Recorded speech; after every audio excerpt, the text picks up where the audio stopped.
G11N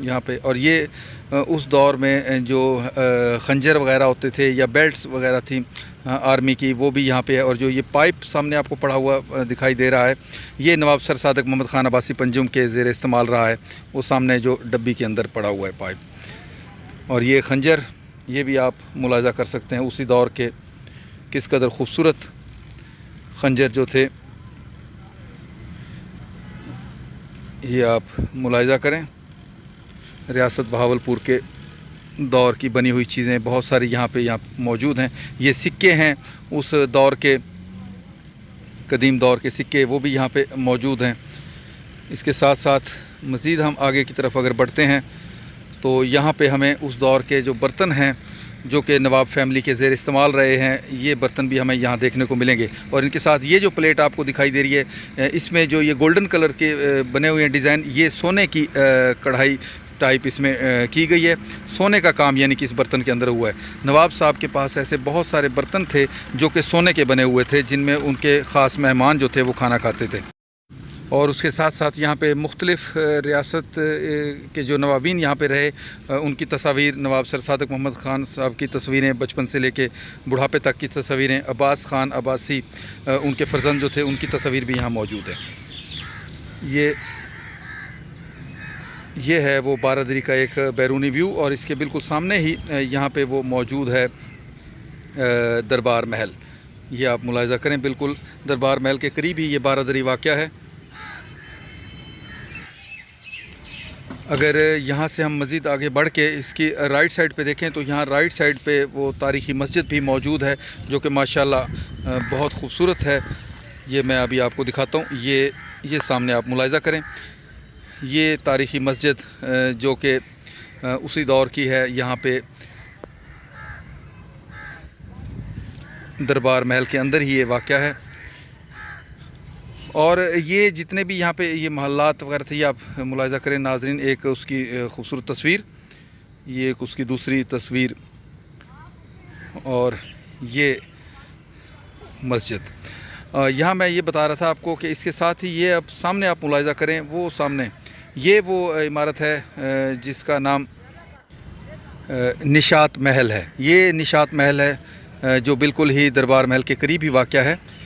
ये आप मुलाहिज़ा करें। ये महल्लात जो थे दरअसल रियासत बहावलपुर का जो मेन हेड क्वार्टर था तो वो यही बहावलपुर था। और फिर ये दरबार महल मेन उसका मज़ीद हेड क्वार्टर था। यहाँ पे नवाब साहब दरबार लगाया करते थे। और ये जो 7 इमारतें हैं यहाँ पे, निशात महल, फ़र्रुख महल, ये उस दौर में एक किस्म से सेक्रेटरीट का काम यहाँ पे लिया जाता था।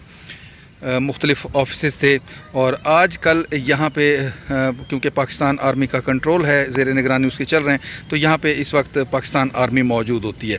यहाँ पे उनके ऑफिसेस हैं। और यहाँ पे आना जो है वो मुश्किल है, नामुमकिन तो नहीं लेकिन मुश्किल काफ़ी है यहाँ पे आना, इसकी परमिशन लेना यहाँ पे आना ज़रा मुश्किल है। नाज़रीन, यहाँ पे मैं आप लोगों से एक रिक्वेस्ट ज़रूर करूँगा कि जिन साहबान ने अभी तक मेरा ये तारीख़ी मकामात वाला मालूमाती चैनल सब्सक्राइब नहीं किया, बराए मेहरबानी वो मेरा ये चैनल ज़रूर सब्सक्राइब कर लें। आपको मेरे चैनल पे हमेशा इस तरह की तारीख़ी मकामात की वीडियोज़ मिलती रहेंगी। और साथ के साथ बेल आइकन का बटन भी ज़रूर प्रेस कर दें ताकि मैं जब भी कोई नई वीडियो अपलोड करूँ तो वो आप तक बर वक्त पहुँच सके। और मेरी हौसला अफजाई के लिए हो सके तो कमेंट ज़रूर किया करें, वीडियो को लाइक ज़रूर किया करें, लाइक का जो बटन है उसको ज़रूर दबाया करें। बहुत बहुत शुक्रिया। ये आप मुलाहिज़ा कर सकते हैं, वो सामने ही बिल्कुल इसके करीब निशात महल मौजूद है। जबकि हम अगर थोड़ा सा मज़ीद आगे की तरफ जाएं तो वहाँ पे हमें फ़र्रुख महल भी देखने को मिलता है। ये आप मुलाहिज़ा करें। इंशाल्लाह मैं अपनी नेक्स्ट वीडियो में आपको तफसीली तौर पे फ़र्रुख महल और निशात महल उनका विज़िट भी करवाऊँगा। इसके साथ ही मैं आप लोगों से इजाज़त चाहूँगा। इसके इंशाल्लाह फिर किसी और तारीख़ी मकाम पे मुलाकात होगी। तब तक के लिए इजाज़त। अल्लाह हाफ़िज़। खुदा पामा।